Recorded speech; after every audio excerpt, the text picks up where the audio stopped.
صلح حدیبیہ سے فتح مکہ کا سمجھو کہ اسی وقت سے آغاز ہو جاتا ہے. بالکل صحیح.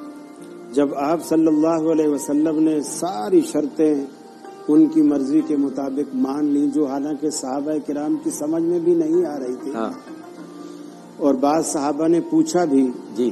آپ نے فرمایا عمر نبی میں ہوں تو نہیں، میں نبوت کی آنکھ سے دیکھ رہا ہوں اور اللہ رب العالمین مجھے وہ دکھا رہا ہے. چنانچہ جب آپ فیصلہ کر کے اٹھے وہاں سے تو اللہ رب العالمین نے سورہ فتح نازل فرمائی، انا فتحنا لک فتحا مبینا. اور اس سے یہ فائدہ ہوا کہ رسول اقدس صلی اللہ علیہ وسلم کو اور صحابہ کرام کو کچھ عرصہ سکھ کا سانس بھی ملا اور آپ کو فتح مکہ کے لیے تیاری کرنے کا موقع بھی میسر ملا. بالکل صحیح. تو خود کفار مکہ جو ہیں وہ اس کی خلاف ورزیاں کرنے لگے اور رسول اکرم صلی اللہ علیہ وسلم یہ پتہ چلا آپ کو کہ کفار ہمارے خلاف کچھ اس طرح کی سازشیں کر رہے ہیں اور عہد شکنی کر رہے ہیں. آپ نے صحابہ کرام کو خفیہ طور پر وہ کون سے قبیلے تھے جنہوں نے جو غالباً بنو ثقیف. تو رسول اکرم صلی اللہ علیہ وسلم نے صحابہ کرام کو کہہ دیا کہ ہم ذرا خفیہ طور پر، اور کچھ رازدار صحابہ تھے جن کے ساتھ آپ اکثر مشورے کیا کرتے تھے.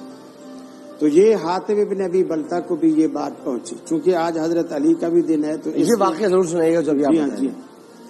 تو انہوں نے یہ سوچا اپنے طور پر کہ پھر بتا دیجئے نام تاکہ دوبارہ کے نام جو آپ لے رہے تھے. حاتب ابن ابی بلتہ صحابی تھے اور بدری صحابی تھے. تو انہوں نے خط لکھا ابو سفیان کے نام، اور وہ اس وقت مسلمان نہیں تھے اور مکہ میں تھے. اور ان کے دل میں ایک بات تھی جو کہ نفاق پر مبنی نہیں تھی، بس اولاد اور بیوی بچوں کی محبت کی وجہ سے ایسا تھا. وہ خط لکھا اور خط لکھ کر کے کہا کہ رسول اکرم صلی اللہ علیہ وسلم مکہ پر حملے کی تیاری کر رہے ہیں اور میں چونکہ تمہارا خیر خواہ ہوں اس لیے میں تمہیں آگاہ کر رہا ہوں. اللہ کے رسول تو اللہ کے رسول ہی تھے. جبریل امین فوراً آ پہنچے اور کہا اللہ کے رسول، ایک عورت ہے جو اونٹنی پر سوار ہے اور اس کے پاس ایک خط ہے اور وہ روضہ خاک کے مقام پر جو مدینہ سے تقریباً 3 میل کے فاصلے پر تھا، یہاں آپ کو ملے گی، اس سے وہ خط منگوا. اللہ کے رسول نے سیدنا علی المرتضیٰ رضی اللہ تعالی عنہ اور 2 انصاری صحابہ کا ان کے ساتھ انتخاب کیا اور ان کو روانہ کیا. یہ جب روضہ خاک کے مقام پہ پہنچے تو وہاں ایک بوڑھی خاتون اونٹنی پر سوار، ان کو یہ بھی وہیں پہنچے اور وہ بھی وہیں پہنچے اسی وقت. ان سے کہا کہ تمہارے پاس ایک خط ہے، وہ ہمارے حوالے کرو. اس نے کہا میرے پاس تو کوئی خط نہیں ہے. سیدنا علی المرتضیٰ نے ان کے اونٹ کو بٹھایا اور اس کو بھی نیچے اتارا اور جو اونٹ کی پلان وغیرہ یہ چیزیں تھی اس کو ہر طرح سے تلاش کیا، اس میں خط نہیں ملا. جو 2 انصاری صحابی حضرت علی کے ساتھ تھے رضی اللہ تعالیٰ عنہ، وہ کہنے لگے اے علی، ہو سکتا ہے اس بیچاری کے پاس خط نہ ہو، ہم نے اتنا کچھ تلاش کیا. انہوں نے کہا یار واہ، عجیب تمہارا ایمان ہے. اللہ کا رسول خبر دیتا ہے واہ واہ واہ واہ، تم یہاں سے چلو گے اور خاک کے مقام پر جب پہنچو گے وہ بڑھیا بھی وہیں پہنچے گی اور اونٹنی پر سوار ہوگی. ہم یہاں پہنچے خاک پر، یہ وہیں پہنچی. یہ بات بھی صحیح، اونٹنی پر سوار، یہ بات بھی صحیح، یہ بات بھی صحیح، یہ بڑھیا ہے، یہ بات بھی صحیح. تو چوتھی بات کیسے غلط؟ واہ واہ واہ، سبحان اللہ سبحان اللہ سبحان اللہ، جس کے لیے ہمیں بھیجا گیا ہے. سبحان اللہ. چنانچہ سیدنا علی المرتضیٰ 2 طرح کی روایات آتی ہیں. ایک میں آتا ہے کہ ہم تمہیں قتل کر دیں، تو ہمیں نکال کے دے. ایک میں آتا ہے ہم تمہاری بالکل جیسے جامع تلاشی ہوتی ہے وہ لیں گے، لہذا تو اپنی شرافت سے خط ہمارے حوالے کر. چنانچہ حدیث میں آتا ہے یہ سر کی عرب لوگ مینڈیاں بناتے تھے بہت باریک باریک، جس طرح KPK میں کچھ خواتین بنتی اور بڑے ہفتہ لگ جاتا ہے وہ مینڈی بنانے میں. تو وہ مینڈیاں جو بنائی ہوئی تھی اس میں کسی حصے میں وہ خط کو تعویذ بنا کر وہ اس میں چھپایا ہوا تھا. اسی وقت سے آپ تعویذ کے خلاف؟ بالکل ظاہر بات ہونا چاہیے. تو اس کے بعد اس نے وہ مینڈی کھولی اور وہاں سے وہ تعویذ نکالا اور نکال کے سیدنا علی المرتضیٰ کو دیا. اب آپ دیکھیے کہ یہ صحابہ کرام کا طبقہ حضرت علی کی قیادت میں وہ خط لے کر آ رہا ہے لیکن امانت داری کا یہ خیال تھا کہ راستے میں کسی کے بھی دل میں یہ خیال نہیں آیا کہ ہم اس کو کھول کے پڑھیں، کہ اللہ کے رسول کی امانت ہے، ہمیں خط لینے کا کہا گیا ہے، پڑھنے کا نہیں کہا۔ واہ واہ واہ واہ واہ واہ۔ خط لے کر رسول اللہ صلی اللہ علیہ وسلم کی خدمت میں پہنچ گئے۔ آپ نے خط کھولا اور فرمایا حاتب ابن ابی بلتہ کو بلاؤ۔ حاتب ابن ابی بلتہ سمجھ گئے ہو تو پانی پانی ہو گئے۔ سیدنا فاروق اعظم ساتھ بیٹھے تھے، فوراً کھڑے ہو گئے، اور ایسے موقعوں پر سیدنا فاروق اعظم رضی اللہ تعالیٰ عنہ کی تلوار اکثر بے نیام ہو جاتی تھی۔ وہ فرمانے لگے اللہ کے رسول اگر اجازت ہو تو اس منافق کی گردن اڑا دوں۔ آپ نے فرمایا عمر یہ منافق نہیں ہے، یہ بدری صحابی ہے، اور اللہ رب العالمین نے اہل بدر کی اگلی پچھلی ساری خطائیں معاف فرما رہی ہیں۔ پھر پوچھا اے حاتب ابن ابی بلتہ یہ تو نے لکھا ہے؟ اس نے عرض کی اللہ کے رسول میں نے لکھا۔ کہا کیوں لکھا ہے؟ تو اس نے کہا اللہ کے رسول آپ چونکہ مکہ میں جنگ کے حملے کی تیاری کر رہے تھے، باقی جتنے مہاجرین ہیں ان کے جو بیوی بچے وہاں ہیں، ان کے رشتہ دار بھی کفار میں موجود ہیں جو ان کا خیال رکھتے ہیں۔ میرے بیوی بچوں کا خیال رکھنے والا کوئی نہیں۔ میں نے بیوی بچوں کی محبت میں یہ سوچا کہ ابو سفیان کو جب یہ راز میں فاش کروں گا وہ مجھے اپنا خیر خواہ سمجھے گا، اور اس کے نتیجے میں اس وفا کے بدلے میں میرے بچوں کا خیال رکھے۔ چنانچہ اللہ رب العالمین نے سورہ ممتحنہ کی ابتدائی آیات جبریل امین کو دے کر بھیجا یا ایھا الذین آمنوا لا تتخذوا عدوی وعدوکم اولیاء تلقون الیہم بالمودہ وقد کفروا، کہ تم ان کی طرف دوستی کے ہاتھ بڑھاتے ہو جبکہ وہ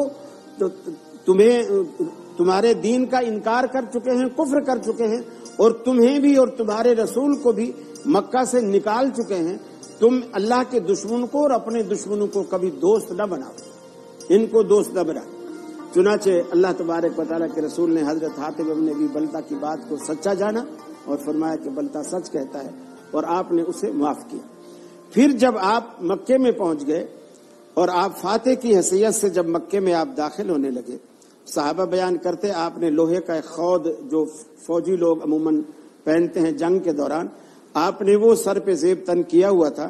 آپ نے گیٹ میں داخل ہونے سے پہلے آپ نے اس کو اتارا اور کالا سیاہ رنگ کا امامہ آپ نے زیب تن فرمایا، اونٹنی کے اوپر بیٹھے بیٹھے، اور وہ امامہ سر پہ رکھنے کے بعد آپ نے اونٹنی کے اوپر سجدہ شکر کیا اور مکے کے اندر آپ داخل ہوئے۔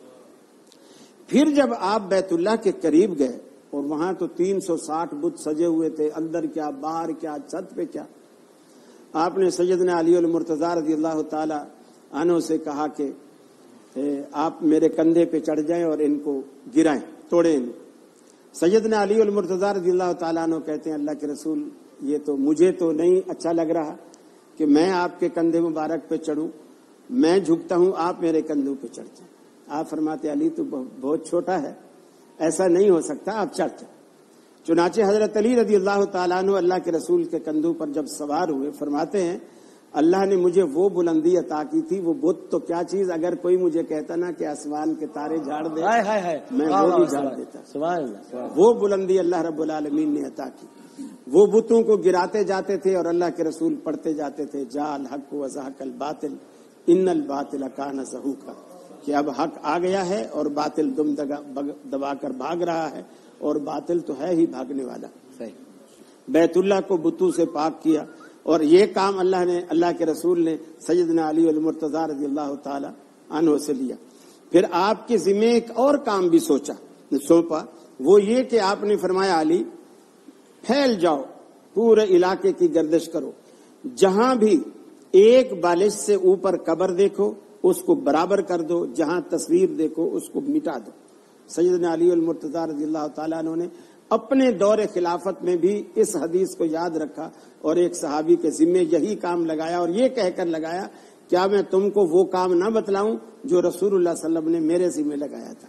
یعنی آپ نے بھی کر دکھایا، پھر آپ نے اپنے دور خلافت میں اس صحابی سے بھی وہی کام کروایا۔ دوسری بات، جب آپ مکہ فتح ہو گیا، صحابہ خوش ہیں، ایک خوشی کا سماں ہے جسے آج کی اصطلاح میں کہا جائے کہ مسلمانوں میں ایک جشن ہے، مسلمانوں میں ایک جشن ہے۔ جیسا کہ قریشی صاحب نے کہا ہے، کہنے والے نے غالباً حضرت سعد بن عبادہ رضی اللہ تعالیٰ عنہ تھے، انہوں نے کہا کہ الیوم یوم الملحمہ، آج تو بدلے کا دن ہے، ہم بدلہ لیں گے اور خوب بدلہ لیں گے۔ اللہ کے رسول کے کانوں میں یہ بات آواز پہنچی تو آپ نے فرمایا یہ کس نے کہا؟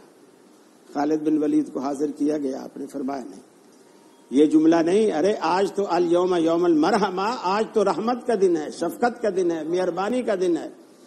آج لا تثریب علیکم الیوم، کسی پر کوئی پکڑ دھکڑ نہیں، جس طرح یوسف علیہ السلام نے اپنے قاتل بھائیوں کو پہچاننے کے بعد یہ کہا تھا کہ آج تم پر کوئی گرفت نہیں، تم ڈرو نہیں، میں نے تم کو اللہ کے لیے معاف کر دیا، بالکل اسی طرح معاف۔ چنانچہ صحابہ کہنے لگے اللہ کے رسول آپ ان بدبختوں کے وہ سارے مظالم بھول گئے، انہوں نے کس طرح سمیہ کو 2 اونٹوں کے درمیان باندھ کر 2 لخت کیا تھا، بلال کو دہکتے انگاروں پر لٹا کر ان کو سزائیں دی، حضرت خبیب کو سولی پر چڑھایا، کس طرح انہوں نے، اور آپ کے سجدے پر آپ کے آ کر اوپر اوجڑی ڈال دیا کرتے تھے، ان کی عورتیں آپ کا انتظار کرتی، راستے میں کوڑا اور کانٹے بچھاتے آپ کے آگے، اتنی اذیت دی۔ آپ نے فرمایا میں یاداشت میں اتنا کمزور نہیں ہوں، مجھے وہ ساری باتیں ایسی یاد ہیں جیسے کل